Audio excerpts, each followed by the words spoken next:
Let's continue the UFC conversation with this pump the brakes. Okay.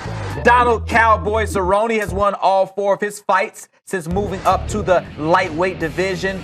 Do you think he will become a UFC champ at that division? Here's the funny thing, and talking to the Cowboy here, you always have to do that on a 10-second delay, first and foremost. Second of all, he doesn't care about belts. Okay. That's the last thing that is concerning for the Cowboy. He's not going, oh, what's the track plan to get to a belt? Yeah, he'd love to. He's fought for the belt at 155, and we saw what happened. Rafael dos Anjos destroyed him in record time. By the way, you see that 12-1 in his last 13? That's pretty good. That's the only loss to Rafael dos Anjos when dos Anjos was at the top of his game, at the peak of his powers at 155 pounds.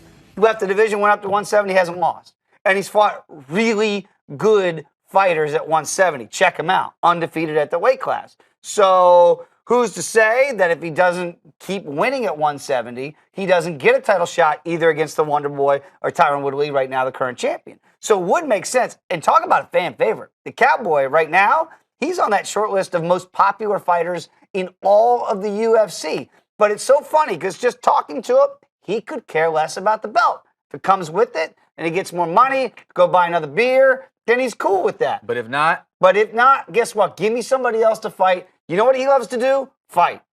So he's not going to wait 6 months to hold out for a title shot if he could fight in Denver or fight somewhere else. Going to take on Jorge Masvidal this weekend. Mm-hmm. If he beats Masvidal, which is no easy task, that'd be 5 straight wins at 170 pounds. Yeah, he could be on the short list to go ahead and say, I should get a title shot against the Wonder Boy or Tyron Woodley, whoever wins in that rematch. I think still one more fight after Masvidal would probably make sense. But yeah, the Cowboy in a title fight against anybody, it would have been amazing against Robbie Lawler. Because, you know, Robbie Lawler is just an entertaining, stylistic fighter. The Cowboy against Lawler, and who's to say that that fight couldn't happen next if he beats Masvidal? Because Robbie's like, hey, I lost to the champ. I should get a rematch. If the Cowboy stays undefeated at 170, why not have that be a really nice little co-main, if you will, and then the winner gets the winner of Woodley and Stephen Thompson? Would be nice. I could see that type of thing playing out. We'll see how it all unfolds there for the Cowboy, Donald Cerrone. We continue the UFC talk, and we want to know, among all the active fighters, who is the biggest star? No John Jones?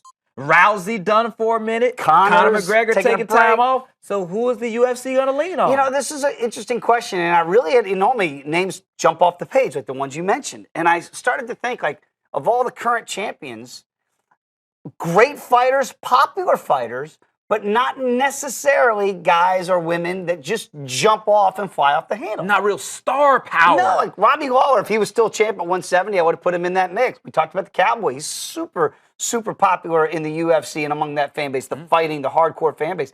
But I still look at it like a Paige Van Zandt. I mean, Paige Van Zandt right now, she's a huge star in the UFC, not necessarily the most successful. It doesn't always translate to titles. Got destroyed last time out. Right, but she's headlining events. Okay. Right? Amanda Nunes, I mentioned her earlier. Her star is on the ascent.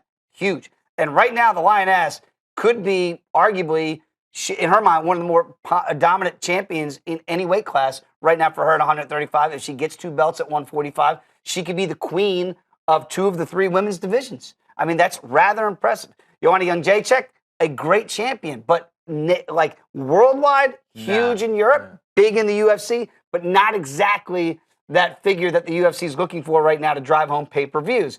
I still look at Nate Diaz.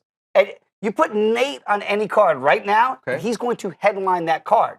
3 years ago, that wouldn't be the case. Because of the popularity against Conor McGregor, you could put Nate Diaz, if you can get him off the couch in Stockton, and he could be your headline. Pay him a lot of money. Right? Yeah. Right. I mean, it's tough to do these days because it seems like he's content with making his money, eating his Cheetos, and having a good time with whatever else he's doing.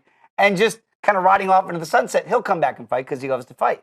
There are star fighters out there. We waited for you to mention the champ who knocked off the Dominator, Cody Garbrandt. I love Cody Garbrandt. Come on, man. I mean, he made short work of Dominic Cruz. He might be, right now, the biggest star on the rise. Okay. And again, out of all the champions, I'd say right now he's the most popular. I'm sorry, Daniel Cormier. I love DC, but people are excited to watch Cody Garbrandt fight. Why? Because of the style. He embarrassed him in his fight. He sure did. And he stand up, and you saw, when you're taking Dominic Cruz down to the mat, who does that? Cody Garbrandt does. So he's stylistically a guy that people love to watch. Now that he's a champ at 135, people know who he is. Okay. A year ago, they really didn't. I think Cody Garbrandt has the chance to be the biggest star after this calendar year is done.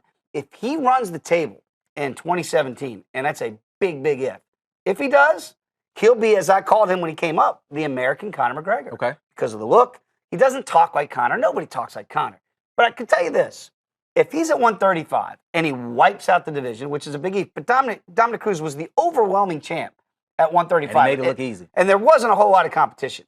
I could see a scenario, hear me out on this, where Conor McGregor says, I'm cleaning house at 155. I'm never going back up to 170. Those boys are just too big. Okay.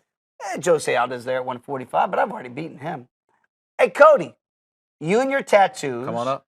You come on up to 145. I'll come back down to the division where I was still champ. I just gave away the belt to Aldo because I rolled out to 155. You know how upset Aldo would be if he got McGregor went back again? down and that happened. But see, Conor calling his shots could say, I already beat Jose Aldo. You want the biggest fight of 2017? Garbrandt, Conor McGregor. That would be massive. Now look, he's got to beat TJ Dillashaw. If he beats TJ Dillashaw, then you could actually make that claim that he's wiped out the 135s. Okay. That is no easy task, and that's who's next for Garbrandt. That's the way it appears it's going to be. Yep. And that would be a hellacious fight. Absolutely. But if he beats TJ Dillashaw, yeah, I could see a scenario where we say, let's meet at 145. Conor, come on down 10. I'll go up 10. And guess what that fight would be? Must-see pay-per-view buys through the roof. Two guys standing and trading. Don't want to go down to the mat. Everybody loves to see that in mixed martial arts. That should just be called boxing inside the octagon. Yeah. Right? With some kicks thrown in. So that means we wouldn't get Floyd Mayweather then if we get McGregor and Garbrandt, right? Because, I mean, you're lining that up for 2017. Never say never to Conor and Floyd.